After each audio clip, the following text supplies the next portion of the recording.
Ready? Oh, that's new.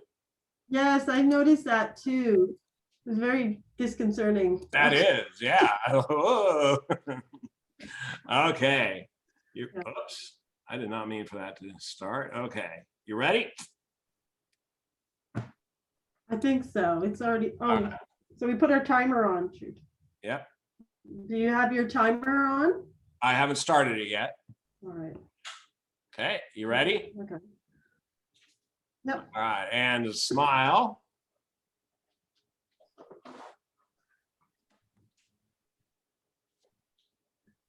Hi, my name is Lainey Hawk. And I'm Russ Hanish. Let's talk about learning. How are you today, Russ? I'm doing really good. I was thinking Great. today we'd talk about study habits. That's a good idea. Awesome. Study habits is a good topic. Yeah, so one of the things that really comes to my mind first when we start talking about study habits is the fact that a lot of students don't like to actually write things down. And I find that actually putting pencil to paper is one of the most important things to learn. We get lots of input from watching the teacher, from reading the work. We hear the teacher teach, so that comes into our hearing sense, but we don't really engage our tactile sense much unless we actually write. And in my experience, every sense is another doorway to the mind. And so when we engage another sense in our learning, it helps open our mind up and makes it much easier to learn. When I find when a student's actually writing, they're participating. Yes. They're becoming active participant in the learning. They're not just sort of passively listening and hoping it sort of sinks in. They're doing something. It's kind of like I don't know, woodwork or something at that point. You have to do something. That's right. Yeah. Huh. Yeah. I find that the reinforcement of writing also helps kind of develop that mental picture in your mind of the work that you're doing. It's like if we all have a photographic memory, it's like developing the picture. And so when you write these things over and over and over again, then when I was in college, what I would do is I would make these cards, and each card would have one very basic piece of information on it. And I would write a title on the card. I would write where I found that information. I would write the key piece of information and maybe a note about how it was used even or something. I would sometimes I would color code the information on the cards with highlighters. And by the time I had a card made that was just perfect for me and had all the information, it was formatted, no misspellings, whatever it was, if there was anything wrong with it, I would just put the card aside and make another one. And once I had a perfect card, I had this image just burned into my brain that I could sit down at a test and think about the time when I was making that card. And I could recall the picture of me leaning over the table, writing on the card, and picture the card that I was making. And when I could picture the card, I could literally just read right off of the card. So this is one of the really powerful things you can do when you're putting that pen to paper. I know when I started university, I found the lectures overwhelming. There's too much information. So I found making notes and writing out, like taking all the definitions and whether it's theorems or principles, depending on the subject, it helped because it took away all the extra stuff. It was just the basic sort of definition that I had to work with. And then as I understood those, I could add to it. And then it add more to my summaries. And then that ended up being a good resource for studying for exams rather than fishing through all the lecture notes, which were just filled with almost too much information sometimes. Yeah, well, yeah, it's like trying to absorb the entire textbook, huh? Yeah. So again, writing it down, I found I look back and sort of sifted through all that and put the important things to me at the time down in one place. So I could just refer to that. Right, yeah. So Yeah. another thing that kind of goes right along with that is using your resources. So you may have a textbook, you may Yeah. not be able to memorize the entire textbook, but there's this really cool resource in the back of a textbook called an index. Yes. And that can be used to great effect, because if I have an idea, well, I know that I was trying to learn about, Hess's law.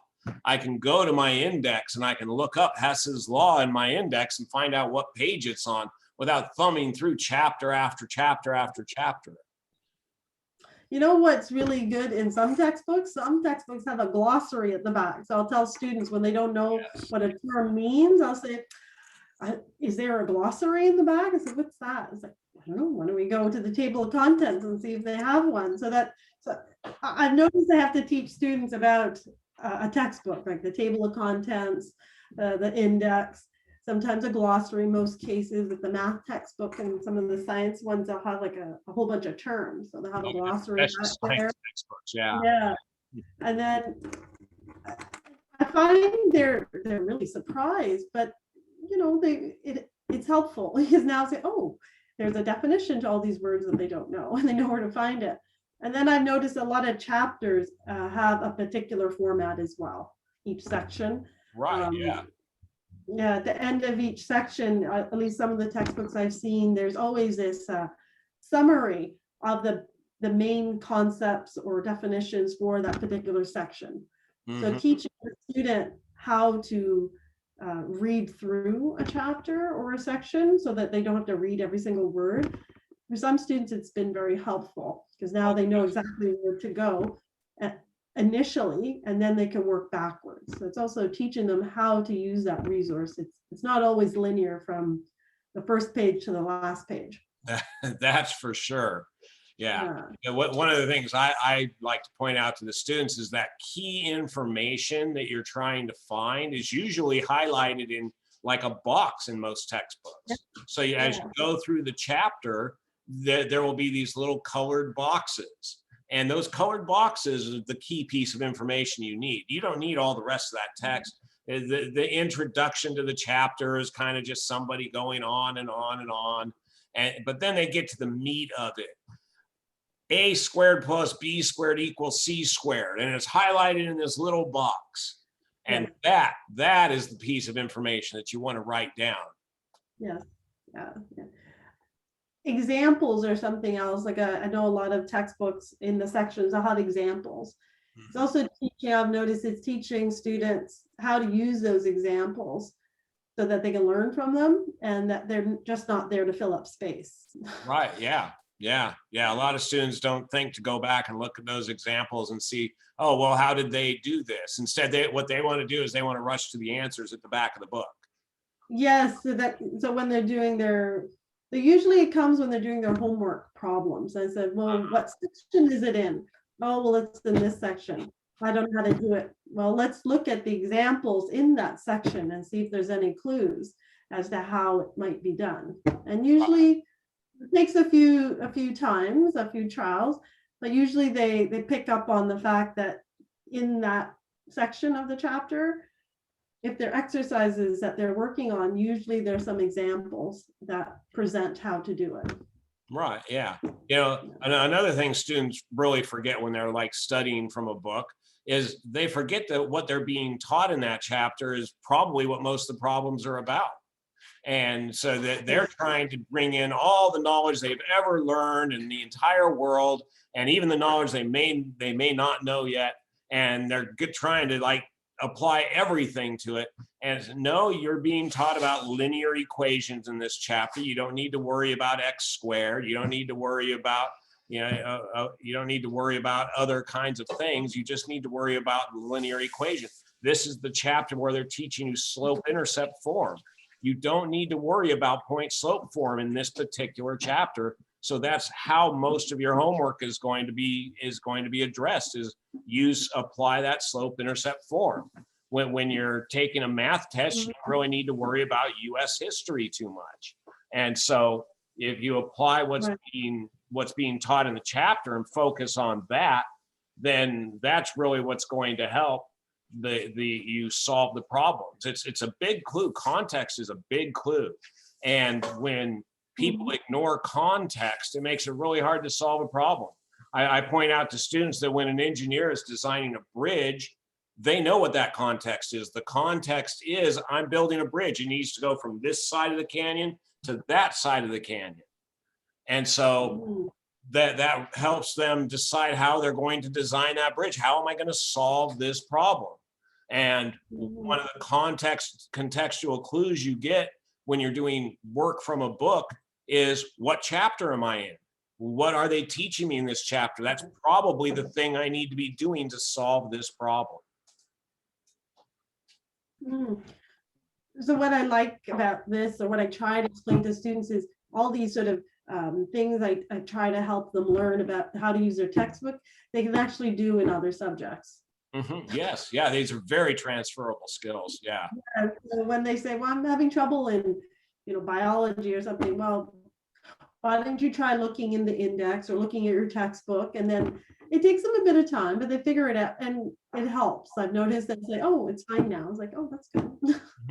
Well, I find the table of contents to be a great place to start when you're studying for finals. It's perfectly outlined. It's every subject that they tried to teach you. And okay, well, teacher skipped chapter 13, so we don't put that in there. But the table of contents is a great outline tool for when you're trying to figure out what to study for a comprehensive test. Now, do all your students have a textbook, or do all teachers follow a textbook over there? No, I have some students who have the good old-fashioned hardback textbooks that you and I are pretty much referring to. There's this other form of textbook that's come out in the last 5-6 years it's printed on newspaper, type of paper. It's soft bound, so it's paperback, and it's 2 issues, 2 volumes about that thick each, about 1.5 inch thick each, and they get 1 for each semester, and they are disposable books. So it's just, I just don't get it. They must be really, really cheap for the schools to want to afford disposable books. So there's those. And then you've got the teachers that prefer to focus with worksheets.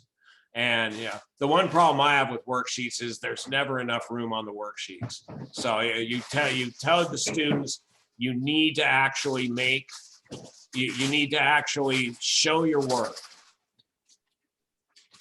Yeah. And then you don't get room to show the work.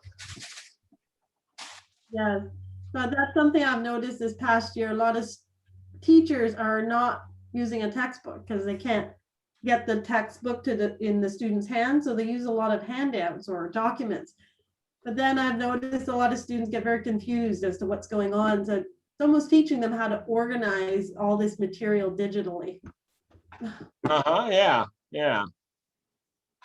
It's like put a date, or maybe put it in a folder, or give it a title or something, because it just ends up being a whole bunch of documents floating around on your computer after a while. Yep, or in a folder. Yep. Yes, and they don't know how they're related because they're not in any order.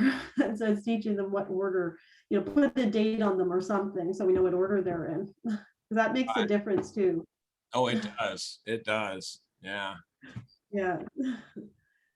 So another skill that's really becoming important nowadays, you've kind of led us into there, is technology, and how can we use technology to help us. So one of the most powerful tools I've seen, I've been very impressed with it and really taken to using it a lot myself, is Google Classroom. So I don't use the classroom aspect as much, but the Google tools, Google Docs, just Google Drive in general, Google Slides, Google Calc. I think it's just Google Slides. But yeah, all those Google tools, I've transformed my ability to share things online. And it's been incredible. And as far as a way for the students to be able to turn their work in, they have an actual record of what they turned in, and they can go back and look at the documents they've turned in. That a lot of students need to learn how to focus their cameras and send in focused pictures, but Yeah. Oh, wow. Yeah, I get a lot of pictures of questions students have for me, but there's huge shadows or there's lying on their bed, so it's all completely out of focus. So it's little things like that, teaching them how, or even maybe there's some sort of snipping tool or screen capture tool that they are not aware of. It's been a lot of tech support initially last year when online learning started, which was very interesting. Because I was under the impression this generation was tech savvy. And then I realized maybe that's not quite savvy they are. It's not tech savvy. they're So phone it's savvy. been interesting. Yeah, they're savvy with Yeah, the phone. Yeah. yeah, social media savvy, but not so Uh-huh. much Yeah. tech savvy. Yeah, when it comes to actually doing an organized project or something, yeah, that's a skill that actually has to be learned. Yeah. Yeah, even Zoom initially was something Oh, yeah. to help students. Like, how do you share your screen, or how do you use the chat? Just little things like that. But that's made a big difference because Yeah. When just do you mute yourself versus when do you leave your microphone on? yeah. Uh-huh. But just being able to see the student, I've noticed some students don't turn their camera on. So it's very hard to get a sense of uh, their their reaction to things. And sometimes not all communication is verbal, That's right. right? So Yeah. there's expression on their face. If they have a puzzled look in person, you get all the body language, the facial expressions, and things like that. But through online, it's very difficult. Yeah, well, especially with the distance learning, one thing I've heard lots of stories from students about this is the teachers when they're teaching to they've got the Zoom meeting going, the students who have their cameras off, they don't get called on. They don't get asked to participate in the class at all. And typically, if a majority of students start turning their cameras off, then the rest of the class kind of follows, and nobody wants to be that only student with the camera off. Right. That's unfortunate because then Right. we don't know. Well, it's hard to participate in that way or feel engaged or like you're a part of what's going on, the learning experience. That's where I find parents can really help, like really encourage them, turn your camera on or be active. Like it's like a couple hours out of your day, you may as well make the most of it. Yeah, it's a participation thing. It is. It's very important. You have to be there Yeah. both physically and mentally. And well, when we can't be there physically, we can at least be there virtually. Yeah, well, visually, so that you can see what's going on and they can see your face and you can see them. Yeah, I so don't know. you feel like you're part of the crowd and they feel like you're part of the crowd. Yeah, the comment I've gotten from a lot of students on that is that they don't like people looking at them. They know that they stare at the other students while they're sitting in the classroom and on virtually, and they don't want other students doing that with them. And so that's what the reasoning I've heard is behind turning the camera off. And it's like, well, you don't pick your nose. It's that simple. Don't do embarrassing things when you're in a Zoom session. It's really easy. Be respectful to each other and yes, turn your microphone off when there's a big group. So yeah, we kind of mentioned the microphone thing. I think it's important that we bring up for the listeners what a good rule of thumb is for the microphone. And what I think a good rule of thumb is if the group is 5 or more, then you should turn your microphone off except for when you're talking. If the group is smaller, then you want to leave your mic on so you can interact more. But if the group gets too big and you have too many people talking over each other, then nobody can be heard at all. Yes. Yeah. And when it is too big, it gets it's very difficult online because sometimes it's hard to tell who's talking as well. That's right. Yeah. Zoom has that little highlight around the box, but that's about it. Sometimes you can't find who that is. Yeah. Exactly. In person is so much, it's so different because you can hear the sound from, I don't know, the left or the right or wherever it may be, but on a computer, it's all right in front of you. But I find it kind of interesting. These were not study skills or learning skills that were relevant like just over a year ago, at least not for me. But now they end up part of learning skills or learning, techniques or whatever it is. It's different. Yeah. Yeah. That's the age of COVID, huh? Yeah, but it's not necessarily a bad thing. There's, there are pros and cons to all this online. We got pushed into it a little bit, but I try to point out to students there are good things as well that we can take away from it. Yeah. Yeah.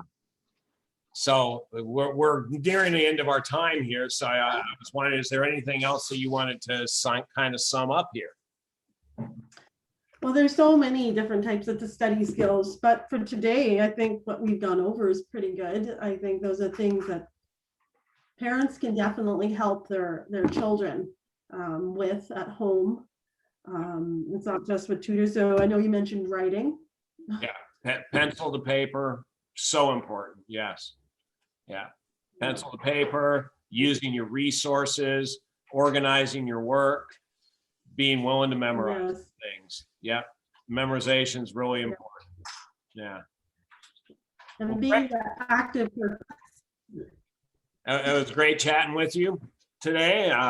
Hope we all keep talking about learning. Right. Well, we'll talk about learning again next week. All right. Take care. Take care. Bye-bye.